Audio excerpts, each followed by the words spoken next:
Hello my dear friends, welcome to our YouTube channel. मेरा नाम है मयूरी भागवानी और मैं आपके सामने लेकर आई हूँ आज का एडिटोरियल एनालिसिस, जिसमें एक बहुत ही बढ़िया एडिटोरियल को आज हम एनालाइज करने वाले हैं। बहुत बढ़िया भी है, बहुत इंपॉर्टेंट भी है, बहुत कुछ सीखने को मिलेगा, तो इसके पॉइंटर्स ज़रूर नोट कर लेना। और इसके रिगार्डिंग जो मैंने आपको एंड में आंसर राइटिंग के लिए क्वेश्चन दिया है उसको अटेम्प्ट ज़रूर करना। बिलीव मी, अगर आप ये प्रैक्टिस रेगुलरली और रिलीजियसली फॉलो कर रहे हो, it will give you maximum benefits. तो आगे बढ़ते हैं आज के मेन स्टोर्स में, एडिटोरियल एनालिसिस में। तो आपको मैं बता दूं कि हमारे एडिटोरियल एनालिसिस की खासियत यह है कि हम आंसर राइटिंग प्रैक्टिस के साथ एडिटोरियल एनालिसिस करते हैं, और इसीलिए आज का जो मेंस का क्वेश्चन है जो आपको प्रैक्टिस के लिए दिया जाएगा वो मिलेगा आपको at the end of this video. इसीलिए इस वीडियो को पूरा देखना, एडिटोरियल पूरा सुनना, और उसी में से आपको एक क्वेश्चन अटेम्प्ट करना है, ठीक है। दूसरी चीज, आप कहाँ भेजोगे ये आंसर? भेजोगे आप ये टेलीग्राम ग्रुप पे, जो कि कौन सा ग्रुप है मैं बताऊंगी। इस टेलीग्राम ग्रुप पे जब आप ये आंसर्स भेजोगे तो आपको फीडबैक आपके पीयर ग्रुप भी देंगे, आपके जो साथ वाले एस्पिरेंट्स हैं वो आपको अपना फीडबैक देंगे, साथ में मैं कोशिश करूंगी कि आपको फीडबैक दे सकूं। देखो, बहुत सारे आंसर्स आते हैं, इसीलिए सबका फीडबैक देना मेरे लिए पॉसिबल नहीं है। मैं कोशिश जरूर करूंगी कि मैं दे सकूं। रिव्यू में सभी के आंसर्स करती हूँ और उसी के बेसिस पे बेस्ट आंसर आपके सामने रखती हूँ। तो बेस्ट आंसर मैं आपको बताऊंगी इस वीडियो में भी, अगला जो वीडियो होगा उसमें, और साथ में हमारे चैनल पे भी आपको ये पोस्ट होता हुआ मिल जाएगा। आगे बात करते हैं। देखो, कनेक्ट करना है तो आप मेरे साथ ये टेलीग्राम ग्रुप ज्वाइन कर सकते हो, चैनल है हमारा ये, जिसपे आपको इस लेक्चर की पीडीएफ मिलेगी। साथ में आप ये टेलीग्राम ग्रुप ज्वाइन जरूर कर लेना, जहां पे आपको ये आंसर्स लिख के पोस्ट करने हैं, ओके। इसी पे आपको इसका फीडबैक मिलेगा। साथ में मेल, ट्विटर और इंस्टाग्राम के थ्रू भी आप मुझसे कनेक्ट कर सकते हो। आगे बात करते हैं। देखो, आज जो है क्वेश्चन, ये क्वेश्चन नहीं है। तो देखो, क्वेश्चन था ये लास्ट टाइम का क्वेश्चन था जो गलती से मैंने यहाँ लिख दिया था। Discuss the significance of Taiwan in south east Asia and its impact over Indo China relations. 150 words में ये आपको क्वेश्चन लिखना था, इसका आंसर लिखना था। तो बेस्ट आंसर जो मुझे लगा वो था सुप्रिया मिश्रा का। मैं आपको इनका आंसर दिखाती हूँ और मैं बताती हूँ कि आपसे मैं क्या एक्सपेक्ट कर रही थी इस क्वेश्चन में, इस आंसर में। सबसे पहले आपको इंट्रोडक्शन में बताना है ताइवान के बारे में, कि ताइवान के ऊपर क्वेश्चन क्यों आया है ये आपको क्लियर होना चाहिए। तो इंट्रोडक्शन में आप यहाँ तो ये ताइवान के बारे में कुछ चीज़ें बताओ, या फिर आप इसका करंट का जो भी कॉन्टेक्स्ट है वो बताओ कि ताइवान इतना न्यूज़ में क्यों चल रहा है। तो यूएस के जो हाउस के स्पीकर हैं वो यहाँ पे विजिट पे गई थी, जिसके बाद यूएस चाइना क्लैशेज और बढ़ गए हैं ताइवान को लेकर। ये इंट्रोडक्शन आप दे सकते हो, ठीक है। इन्होंने भी यहाँ पे नैन्सी पेलोसी का इंट्रोडक्शन दिया है, विच इज़ फाइन, बहुत अच्छे से इन्होंने दिया है। अच्छा, मुझे कुछ आंसर्स में देखने को मिला कि आप लोगों में से किसी किसी ने ताइवान को एज अ कंट्री यहाँ पे रिकॉग्नाइज किया हुआ है, मेंशन किया हुआ है। ऐसा नहीं करना है, देखो, क्योंकि हम इंडिया के सिटीजन हैं और इंडिया ने अभी तक डिप्लोमेटिकली ताइवान को as a separate country recognise नहीं किया, डिप्लोमेटिक रिलेशन इस्टेब्लिश नहीं किए। हम अभी भी यही मानते हैं कि चाइना ही सेपरेट कंट्री है, ताइवान सिर्फ एक रीजन है जो कि चाइना के मेनलैंड में हिस्सा हो सकता है, ठीक है। तो हमने अभी तक वन चाइना पॉलिसी को फॉलो किया है, इसीलिए आप इसको एज अ कंट्री रिकॉग्नाइज नहीं करोगे, ओके। अच्छा, दूसरी बात, यहाँ पे आपको सिग्निफिकेंस लिखनी थी। तो देखो, मैं आपको ये सिखाना चाहती हूँ कि आपके आंसर्स में विजिबिलिटी आए। और ये विजिबिलिटी कैसे आएगी? जब आप इस तरह से हेडिंग्स दोगे, significance of Taiwan in south east Asia, आप अलग से हेडिंग दो, जैसे कि चेकर का ध्यान जाए इस बात पे कि आपने इस पार्ट को एड्रेस किया हुआ है, ठीक है। उसके बाद देखो, आपको लिखना है तो पॉइंटर्स में लिखो, पैराग्राफ में लिखो। इनका तरीका मुझे इसलिए अच्छा लगा क्योंकि सभी ने पॉइंटर्स लिखे हैं, लेकिन सारे जम्बल्ड पॉइंटर्स हैं, ठीक है। आप इसको कैटेगराइज कर सकते हो, जियो इकोनॉमिक सिग्निफिकेंस, जियो पॉलिटिकल सिग्निफिकेंस, इस तरह से, ठीक है। तो अगर आप इस तरह से कैटेगराइज करते हो ना, वो ज़्यादा एक स्ट्रक्चर्ड फॉर्म में लगता है, ठीक है। अब चाहो तो इसको पैराग्राफ में लिखो या पॉइंटर्स में लिखो। तो दोनों सिग्निफिकेंस यहाँ पे इन्होंने एड्रेस करी है, जो कि बहुत बढ़िया तरीके से एड्रेस करी है। इसके अलावा देखो, डायमेंशन और स्कोप जरूर है, लेकिन स्ट्रक्चरिंग बहुत बढ़िया है, और एक एक चीज यहाँ पे इन्होंने एड्रेस करी है, कुछ स्कोप जरूर बचा हुआ है, ठीक है। अच्छा, इसके अलावा दूसरा देखो पार्ट है impact on Indo China relation. तो इन्होंने हेडिंग डाली, उसके बाद इन्होंने बताया है कि इंडिया जो है वन चाइना पॉलिसी को मानता है, सपोर्ट करता है।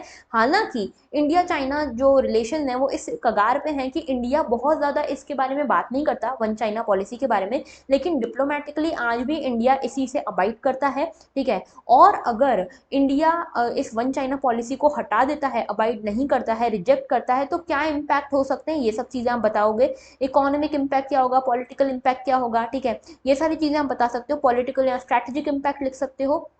ये सब आप यहाँ पे बताओगे। साथ में आप ये भी बता सकते हो कि किस तरह से इंडिया चाइना रिलेशन इवॉल्व हुए हैं इन टर्म्स ऑफ ताइवान। हम जो थे one of the first country थे ताइवान को चाइना का पार्ट रिकॉग्नाइज करने वाले, ठीक है, और उसके टाइम से लेकर आज तक में हमारे रिलेशंस किस तरह से इवॉल्व हुए। थोड़ा सा एक पैरा आप इसको भी डेडिकेट कर सकते हो। वे फॉरवर्ड आप यहाँ पे बता सकते हो कि इंडिया चाइना रिलेशन आपको क्या लगता है आगे किस तरह से किस डायरेक्शन में बढ़ेंगे और किस डायरेक्शन में बढ़ना चाहिए। क्या हमें वन चाइना पॉलिसी को रिजेक्ट करना चाहिए या नहीं करना चाहिए। आपको एक ऑप्टिमिस्टिक सॉल्यूशन देना है, ठीक है, ऑप्टिमिस्टिक सा सॉल्यूशन देना है और एक प्रैक्टिकल सॉल्यूशन होना चाहिए, ठीक है। आपका सॉल्यूशन ऐसा होना चाहिए जो वॉर को यहाँ पे बहुत ज़्यादा हाईलाइट ना करे, वॉर को यहाँ पे बढ़ावा ना दे। आपका जो वे फॉरवर्ड हो वो रियलिस्टिक हो, लेकिन बहुत ज़्यादा रूड या बहुत ज़्यादा इस तरह का ना हो जहाँ पे वॉर प्रमोट हो रही हो। ओके, आगे बात करते हैं। देखो आज का जो एडिटोरियल है that is about tribal people. Okay, तो नेशनल ट्राइबल हेल्थ मिशन की बात हो रही है और ये क्यों आज ये आर्टिकल आया है, क्योंकि आज है international day on world indigenous population, ठीक है, इंडिजीनियस पॉपुलेशन का डे है आज, 9 अगस्त है आज, ठीक है, और इसीलिए ये आर्टिकल आज आया है। तो पहले हम बात कर लेते हैं इस international day of world indigenous population की, पीपल की। ये वर्ल्ड के इंडिजीनियस पीपल कौन है, जैसे कि हमारे देश में ट्राइबल पीपल है ना, वही वैसे ही बहुत सारे देशों में ऐसे लोग रहते हैं जो वहाँ के इंडिजीनियस हैं, नेटिव हैं, ट्राइबल हैं, और इसीलिए वो बहुत ज़्यादा ग्रोथ नहीं कर पाए हैं क्योंकि वो डेवलप्ड वर्ल्ड से ज़्यादा एसिमुलेट नहीं हुए हैं, ठीक है। तो यहाँ पे देखो वर्ल्ड में लगभग 370 मिलियन की इंडिजिनियस पॉपुलेशन रहती है हमारे पूरे वर्ल्ड में, लगभग 90 कंट्रीज़ में, और इनकी पॉपुलेशन 5% है, पूरे वर्ल्ड की पॉपुलेशन का 5% हिस्सा ही ये इंडिजिनियस पॉपुलेशन है, लेकिन ये 15% हिस्सा है पुअरेस्ट पॉपुलेशन का। तो मान लो अगर 100 लोग रहते हैं तो 100 में से 5 लोग जो हैं वही ट्राइबल हैं, और मान लो अगर 100 लोग यहाँ पे पुअर हैं, 100 अगर ये 100 लोग पुअर हैं तो इनमें से 100 में से 15 लोग जो पुअरेस्ट हैं वो ट्राइबल पीपल हैं, ठीक है। इसके अलावा यहाँ पे समझना कि ये जो ट्राइबल पीपल है या इंडिजिनियस पॉपुलेशन है लगभग 7,000 लैंग्वेजेस बोलती हैं, लगभग 5,000 अलग अलग कल्चर्स को फॉलो करती है, ठीक है। और ये जो इंडिजिनियस पीपल होते हैं ये जो यूनिक कल्चर्स एग्जिस्ट करते हैं, एनवायरनमेंट से जुड़े हुए यूनिक कल्चर्स, इनको इनहेरिट करती है, इन्हीं को प्रैक्टिस करती है, ठीक है। इसमें आप देखोगे इनकी आइडेंटिटीज अलग अलग होंगी, ठीक है, इनका ट्रेडिशनल वे ऑफ लिविंग अलग अलग होगा, नेचुरल रिसोर्सेज पे ये डिपेंड करेंगे, इनकी हिस्ट्री अलग होगी, और बहुत सारे केसेस में आप देखोगे इनके राइट्स बहुत ज़्यादा वायलेट होते हुए आपको दिखेंगे। इसीलिए इसको मोस्ट डिसएडवांटेज्ड या फिर वल्नरेबल ग्रुप कहा जाता है पूरे वर्ल्ड का, ठीक है। और इन्हीं के प्रोटेक्शन के लिए, इन्हीं के कंजर्वेशन के लिए, इन्हीं के राइट्स के कंजर्वेशन के लिए, प्रोटेक्शन के लिए ये international day of world indigenous peoples मनाया जाता है हर साल 9 अगस्त को। तो हमारे देश के जो इंडिजिनियस पीपल हैं वो हमारे देश के ट्राइबल पीपल हैं जिनको हम एसटीज में यानी कि शेड्यूल्ड ट्राइब में यहाँ पे काउंट करते हैं, ठीक है। अच्छा, अब देखो इनसे रिगार्डिंग जो एडिटोरियल आया है उसकी बात करते हैं। देखो यहाँ पे ऑथर जो हैं बड़े ऑप्टिमिस्टिक हैं, वो देखो ये जो तरीका है ना, ये आप ये एडिटोरियल को ज़रूर पढ़ना। ये जो तरीका है ना, जिस तरीके से ऑथर ने यहाँ पे ये एडिटोरियल लिखा है उसी तरीके से आपको आंसर्स लिखने हैं, ठीक है, उसी तरीके से आपको आंसर्स लिखने हैं। कैसे, मैं आपको बताती हूँ इनका तरीका क्या है। इन्होंने बताया है कि ट्राइबल पीपल जो हैं उनके लिए एक कमेटी बनाई गई थी गवर्नमेंट के द्वारा, और उस गवर्नमेंट जो कमेटी थी उसने बहुत सारी रिकमेंडेशन दी थी। वो रिकमेंडेशन बोला गया था कि हो जाएंगी प्रॉपर टाइम पे इम्प्लीमेंट, लेकिन अभी तक इम्प्लीमेंट नहीं हुई है। लेकिन ऐसा नहीं है कि सरकार काम नहीं कर रही, सरकार काम कर रही है। सरकार ने ट्राइबल पीपल को भी आगे बढ़ाया है। हमारे देश के प्रेसिडेंट जो हैं वो एक ट्राइबल महिला है। दूसरा, यहाँ पे बहुत सारे और भी इनिशिएटिव्स लिए हैं ट्राइबल पीपल को लेकर, लेकिन यहाँ पे ये कमेटी के रिकमेंडेशंस को भी जल्दी से जल्दी इंप्लीमेंट करना चाहिए। इस तरह का ये पूरा स्ट्रक्चरिंग की गई है। तो आपको इसी तरह से अपने आंसर्स की स्ट्रक्चरिंग करनी है, ठीक है। आपको अगर गवर्नमेंट को क्रिटिसाइज भी करना है तो इस तरह से क्रिटिसाइज करना है कि वो ऑप्टिमिस्टिक लगे, ठीक है। तो आपको यहाँ पे इनका आप एडिटोरियल जरूर पढ़ना, क्योंकि इससे आपको समझ में आएगा कि आपके आंसर्स का फ्लो कैसा होना चाहिए, ठीक है। अब देखो आते हैं एडिटोरियल पे। एडिटोरियल में ये बोला गया है कि जब से हमको इंडिपेंडेंस मिला है तब से लेके आज तक में पहली बार कोई ट्राइबल प्रेसिडेंट हमारे देश में रही हैं, स्पेशली ट्राइबल महिला, ठीक है। तो एक तो दो यहाँ पे चीज़ें हैं, दो स्ट्रेटिफिकेशन को क्रॉस करके ये जो हमारी प्रेसिडेंट बनी है द्रौपदी मुर्मू जी, वो यहाँ पे इतने बड़े पद पे आई हैं। एक तो जेंडर का उन्होंने बायसनेस लांघी है, ठीक है, पहले सिर्फ मेल डोमिनेंस हुआ करता था, अब फीमेल्स आगे आ रही हैं। दूसरा, जो ट्राइबल सेक्टर है वहाँ से आगे आना बहुत बड़ी बात होती है, ठीक है। और इसमें इसमें हमारी गवर्नमेंट का भी हाथ है। गवर्नमेंट भी यहाँ पे ट्राइबल पीपल की इंपॉर्टेंस को समझ रही है, इनके राइट्स को समझ रही है, और इसीलिए एक इंडिकेशन देने के लिए, एक यहाँ पे सिंबल देने के लिए, ये पॉपुलेशन को, ट्राइबल पॉपुलेशन को एक सिंबल देने के लिए ट्राइबल प्रेसिडेंट इस बार बनाया गया है। और आज जो इंटरनेशनल डे है वर्ल्ड इंडिजिनियस पॉपुलेशन का, उसमें ये सिंबॉलिक जेस्चर हमको क्लियरली समझ में आना चाहिए, और इसी सिंबॉलिक जेस्चर को आगे बढ़ा के हमें हेल्थ रिवोल्यूशन की तरफ बढ़ना चाहिए for the tribal people in India. अब देखो, जब हम ट्राइबल पीपल की बात करते हैं तो 2011 का जो सेंसस हुआ था उसके हिसाब से लगभग 11 करोड़ लोग जो हैं ये शेड्यूल्ड ट्राइब से हैं, ठीक है, शेड्यूल्ड ट्राइब से हैं, और लगभग 8.6% इंडिया की पॉपुलेशन जो है ये शेड्यूल्ड ट्राइब से बनती है, ठीक है। दूसरी चीज ये कि इसको लेकर जो इंडिजिनियस और ट्राइबल हेल्थ है, इसको लेकर एक कमेटी बिठाई गई थी। ये कमेटी जो थी, इसको बोला गया था कि आप हेल्थ के ऊपर काम कीजिए, ट्राइबल हेल्थ को हम कैसे सुधार सकते हैं। इस कमेटी में ये भी सामने आया कि हमारे जो देश में इन्फेंट मोर्टेलिटी रेट है ट्राइबल पॉपुलेशन में पूरे वर्ल्ड में सेकंड हाईएस्ट है। यानी कि पूरे वर्ल्ड में बहुत सारे ट्राइबल पीपल रहते हैं, इंडिजिनियस पीपल रहते हैं। हमने अभी देखा 370 मिलियन, इन 370 मिलियन में जितना भी इन्फेंट मोर्टेलिटी रेट है उसमें सेकंड हाईएस्ट इंडिया में है, जो कि एक बहुत बुरी चीज़ है, बहुत अनफॉर्चुनेट चीज़ है। आफ्टर पाकिस्तान हम सेकंड आते हैं। इसीलिए इसी दिन पे 2018 में एक रिपोर्ट बनाने के लिए एक कमेटी को बिठाया गया था। कमेटी गठन की गई थी by the ministry of health and family welfare और साथ में मिनिस्ट्री ऑफ ट्राइबल अफेयर्स, इन दोनों ने मिलकर एक कमेटी बिठाई थी, और इस कमेटी ने कई सारी फाइंडिंग्स दी। पहली फाइंडिंग ये थी कि जो ट्राइबल पीपल हैं हमारे देश में 809 ब्लॉक्स में हमारे लिए ऑफिशियली कॉन्सेंट्रेटेड हैं, ठीक है। ये 809 ब्लॉक्स क्या हैं, ये शेड्यूल्ड एरियाज हैं, ठीक है, जहाँ पे हम मानते हैं कि ट्राइबल पीपल रहते हैं, और इन्हीं के लिए हम फिर उस हिसाब से गवर्नमेंट पॉलिसीज वगैरह बनाती है, इन एरियाज में लागू करती है। लेकिन पता चला कि लगभग 50% जो ट्राइबल पीपल है, लगभग 5.5 करोड़ पीपल जो हैं वो इन 809 ब्लॉक्स के बाहर रहते हैं, जो शेड्यूल्ड एरियाज में नहीं रहते, और इसीलिए इन तक गवर्नमेंट पॉलिसीज, गवर्नमेंट के जो बेनिफिट्स हैं वो पहुंच नहीं पाते, और एक्चुअल में मार्जिनलाइज्ड माइनॉरिटी बन के, सबसे ज़्यादा पावरलेस माइनॉरिटी बन के ये रह जाते हैं। दूसरी चीज़ पता चलती है, देखो ये चीज़ें नोट करने जैसी हैं, ठीक है, तो इनके पॉइंटर्स बना लेना। दूसरी चीज़ पता चलती है हेल्थ स्टेटस के बारे में। लगभग लास्ट 25 सालों में जो अंडर 5 मोर्टेलिटी रेट है बहुत ज़्यादा रहा है। 1988 में जो national family health survey number 1 था उसमें ये 135 था, हालांकि कम हुआ है, 2014 में 57 रह गया, लेकिन फिर भी जो परसेंटेज है अंडर 5 मोर्टेलिटी की वो बाकियों से काफ़ी ज़्यादा है ट्राइबल पॉपुलेशन में। इसके बाद तीसरी चीज़ पता चलती है चाइल्ड माल न्यूट्रिशन से लेकर रिलेटेड। चाइल्ड माल न्यूट्रिशन अगर ट्राइबल चिल्ड्रन में देखोगे, लगभग 50% बच्चे जो हैं ट्राइबल कम्युनिटी के माल न्यूट्रिशन के शिकार हैं। बाकी सब जो है बहुत कम, बाकी सबका डाटा है, ठीक है, लाइक जो जनरल पॉपुलेशन है, जो शहरों में रहती है, जो बाकी कम्युनिटीज़ हैं, उसमें इतना चाइल्ड माल न्यूट्रिशन नहीं है जितना कि ट्राइबल पॉपुलेशन में है। चौथी चीज़ पता चलती है मलेरिया और ट्यूबरकुलोसिस को लेकर। ये जो बीमारियां हैं लगभग 3 to 11 टाइम्स एग्जिस्ट करती हैं ट्राइबल पीपल में with respect to the general national population, ठीक है। नेशनल पॉपुलेशन सिर्फ 8.6%, देखो नेशनल पॉपुलेशन का सिर्फ 8.6% हिस्सा जो है वो ये ट्राइबल पॉपुलेशन है, लेकिन जो टोटल मलेरिया डेथ होती हैं पूरे भारत में वो 50% ट्राइबल पॉपुलेशन में होती है, ठीक है। तो मतलब है टोटल 9%, लगभग 9% ट्राइबल पॉपुलेशन है, लेकिन डेथ जो हो रही है वो 50% हो रही है मलेरिया के कारण।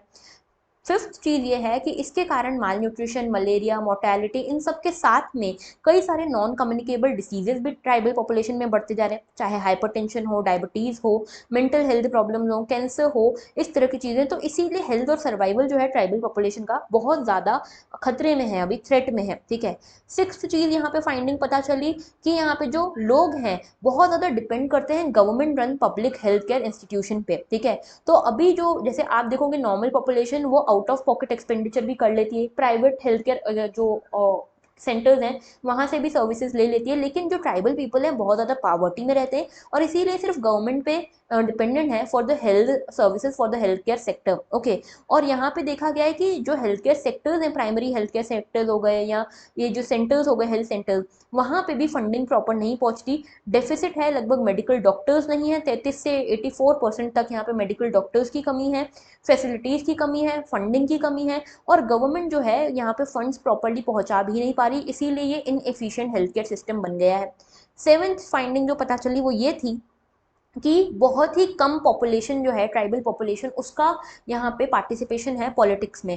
तो पॉलिटिकल पार्टिसिपेशन ट्राइबल पीपल का बहुत कम है, पॉलिसी मेकिंग में, डिजाइनिंग में, प्लानिंग में, हेल्थ केयर में, हर तरह से, ठीक है। और यहाँ पे 8th फाइंडिंग ये पता चली कि एक ट्राइबल सब प्लान लेकर आई है गवर्नमेंट, जिसमें एडिशनल फाइनेंशियल आउटले किया जाएगा। गवर्नमेंट कुछ एडिशनल फाइनेंशियल फैसिलिटीज देगी ट्राइबल पीपल को। लेकिन ये पता चला है कि जो ट्राइबल सब प्लान है सिर्फ लेटर में इम्प्लीमेंट हुआ है, स्पिरिट में इम्प्लीमेंट नहीं हुआ है। यानी कि स्टेट्स के साइड से कोई यहाँ पे हमारे पास डाटा नहीं है कि किस किस स्टेट ने यहाँ पे इस ट्राइबल सब प्लान को फॉलो किया है, कितना खर्चा किया है, नहीं किया है, फंड यहाँ पे स्पेंड किए भी गए या नहीं किए गए हैं, कोई अकाउंटेबिलिटी यहाँ पे नहीं है, ठीक है। इसके साथ देखो ये इश्यूज जो है यहाँ पे, ये तो है ही, साथ में एक बड़ा इशू ये है कि कोई डाटा भी हमारे पास नहीं है, कोई सेपरेट डाटा नहीं है हेल्थ केयर को लेकर ट्राइबल पॉपुलेशन के, ओके।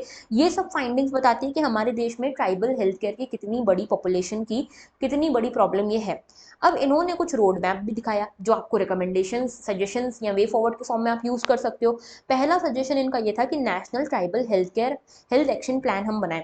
जैसे नेशनल हेल्थ एक्शन प्लान है वैसे ही national tribal health action plan बनाएं, जिसमें हम ट्राइबल के जो हेल्थ है उसके ऊपर ध्यान दें नेक्स्ट 10 ईयर्स तक। और इसमें हम क्या कर सकते हैं कि यहाँ पे जो रिसोर्स गैप है उसको हम कवर करें, फाइनेंस गैप जो है उसको कवर करें, हेल्थ केयर गैप जो है उसको हम कवर करें। तीसरी चीज यहाँ पे हमको ये समझ में आती है कि जो per capita government health expenditure है उसको हमको बढ़ाना चाहिए, सो दैट यहाँ पे एक इंडिविजुअल के लिए लगभग 2.5% जीडीपी का जो हिस्सा है वो हेल्थ केयर सेक्टर में जाए for the tribal health plan, okay. इसके साथ यहाँ पे जो प्रपोजल्स हैं इनको जल्दी से जल्दी इंप्लीमेंट कराना चाहिए। अभी देखो, अभी गवर्नमेंट ने सिर्फ सिकल सेल डिसीज को लेकर यहाँ पे एक प्लान लाया है, लेकिन ये सिकल सेल डिसीज सिर्फ 5 से 10 लाख लोगों को कवर करता है ट्राइबल पॉपुलेशन की। एक्चुअल में ये पॉपुलेशन 11 करोड़ है, लेकिन इसमें से सिर्फ 5 से 10 लाख लोग यहाँ पे कवर होते हैं। एक अच्छी बात है कि हाँ गवर्नमेंट ध्यान दे रही है, लेकिन अभी इसको एक्सपांड करने की बात जरूर करनी चाहिए हमको, ओके। अब देखो जो ट्राइबल पॉपुलेशन है काफी सिक है, उनको सब्सटैंसिव सॉल्यूशंस की जरूरत है। अभी सिंबॉलिक जेस्चर से कुछ नहीं होगा, हमको एक्चुअल में ऑन ग्राउंड कुछ कॉम्प्रिहेंसिव एक्शन प्लान लेकर आना पड़ेगा, जिससे हम ट्राइबल पॉपुलेशन को हेल्दी बना सकें, पूरी कम्युनिटी को हेल्दी बना सकें। तो ये था इंपॉर्टेंट आर्टिकल आज का, बहुत ही इंपॉर्टेंट एडिटोरियल जिसमें आपको बहुत कुछ सीखने को मिला होगा। आज का आपका क्वेश्चन है, tribal communities lag behind general population on most health parameters critically examine in 250 words। 250 words में आपको इसको critically examine करना है, ट्राइबल पॉपुलेशन की क्या क्या प्रॉब्लम है हेल्थ केयर को लेकर, इसके बारे में ये क्वेश्चन है, ओके। तो I will be expecting your answers on the Telegram channel. तो that was all for today, thank you for watching, have a very good day. And अगर आपको लेक्चर अच्छा लगा है तो लाइक जरूर करना, कॉमेंट करना अपना फीडबैक, शेयर जरूर करना और सब्सक्राइब करना भूल गए हो तो वो भी कर लेना। That was all. Thank you for watching and have a very good day.